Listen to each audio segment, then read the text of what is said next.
Olá a todos, eu sou Newton Sebraga e este é o canal de vídeo do Instituto Newton Sebraga na sua playlist de dúvidas. Nesta playlist nós comentamos as dúvidas dos nossos seguidores que as enviam por um dos muitos meios que nós temos que permite que você faça contato conosco. Se você gosta desse vídeo, deixe o seu like e torne-se um seguidor nosso. Inscrevam-se nos nossos canais. Pois bem, em vídeo passado eu falei das interferências que podem afetar a recepção dos radinhos AM e dos rádios de FM mesmo. O rádio AM deve deixar de ser usado em breve. Esse tipo de modulação que eles usam, ela é muito sensível a interferências e ruídos e ela, de certo modo, desperdiça o espectro. O espectro do AM a gente poderia usar para outras coisas melhores, com modulações que seriam mais proveitosas. Mas tem muita gente ainda que usa o radinho AM e que faz isso porque nas suas cidades, no interior e muitas localidades, e mesmo nos grandes centros, as emissoras ainda estão em operação.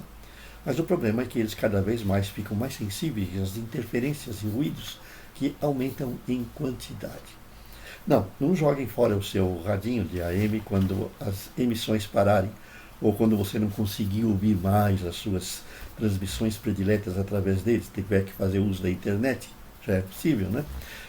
Lá no meu site eu tenho, no Facebook, aliás, eu tenho colocado muitos posts que falam do que a gente pode fazer com o radinho AM depois que a gente não tiver mais estações transmitindo nessa faixa. A gente pode usar ele como seguidor de sinais, pode usar ele para localizar cabos de uma instalação elétrica, coisas semelhantes muito úteis que eu falo lá. Mas vamos às dúvidas desse nosso vídeo. A primeira aparece com o número 480 lá no nosso site, na seção de dúvidas. É mais um vídeo em que falamos das interferências. E o seguidor nosso nos diz assim: montei um pequeno transmissor de AM para demonstrar numa feira de ciências da minha escola. E usei como um receptor um radinho comum. No entanto, ocorre muita interferência. De fato, normalmente nos ambientes que a gente tem que fazer demonstrações de transmissorzinhos de AM, o ruído é grande. Lâmpada fluorescente no teste, o ventilador ligado, às vezes a própria escola tem equipamentos lá funcionando que interferem, né? Então é realmente um probleminha que a gente encontra que exige, primeiro, que você aproxime bem o transmissor do receptor. E segundo, que procure a melhor posição do receptor para fazer a demonstração. Às vezes virando ele em cima da mesa, ou afastando de uma lâmpada ou de um outro local que causa interferência, você consegue melhor recepção. Tá? E a gente tem que levar em conta essa dificuldade. Quando você for fazer um projeto que use um radinho AM para uma feira de ciências, teste-o no local em que vai ser feita a demonstração, porque podem ocorrer problemas. A segunda dúvida é muito interessante. Ela aparece com dúvida com o número 674 lá no nosso site. Tive a ideia de montar um rádio de galena vestível, certo? Enrolando a antena numa roupa, e me disseram que isso não dá muito certo, não. De fato, o rádio de galena funciona com a energia captada do sinal da estação, então a antena tem que ser muito longa. A não ser que tenha uma estação muito forte, você enrolando o fio no seu corpo, ele pode captar os sinais e você ouvir os sinais no fone. Mas você vai ter ainda probleminhas de interferências locais. Numa demonstração, existe uma solução. É você usar um transmissorzinho próprio de AM, por exemplo, um transmissor potente, ou com um transistor ou com válvula, nas proximidades. Ligar nele lá um gravador, ligar para ele uma outra fonte de sinal, um CD player, ou mesmo o seu celular, a saída de fone, para produzir um sinal de modulação de música, né? E você transmitir para uma pessoa que esteja no máximo a uns 2, 3 metros como demonstração, né? Você pode fazer isso como demonstração.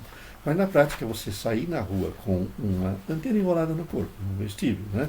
E o fone de ouvido, você não vai ter muito sucesso, vai ter muito ruído e só vai conseguir alguma coisa se tiver uma estação muito forte perto.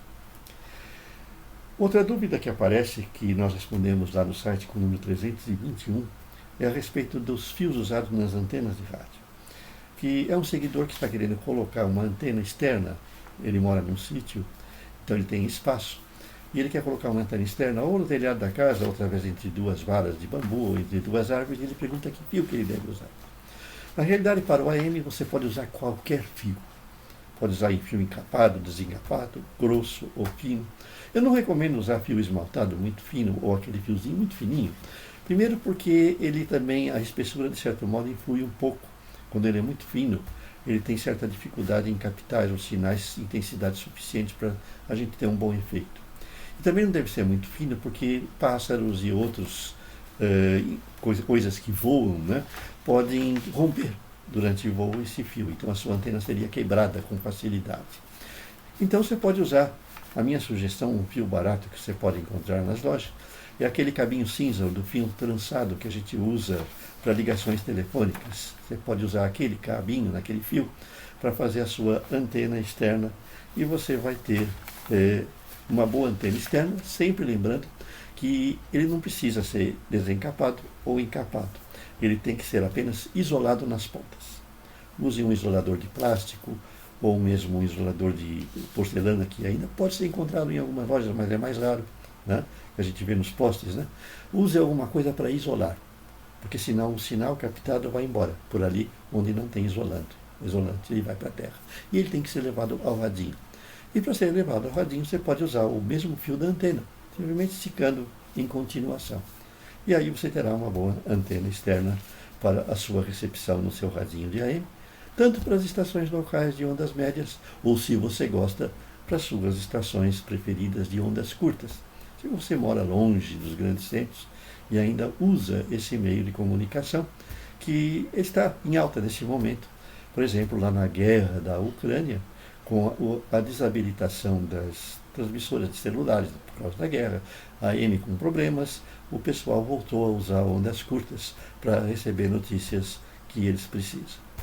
Deixe o seu like, inscreva-se no seu canal e até a próxima.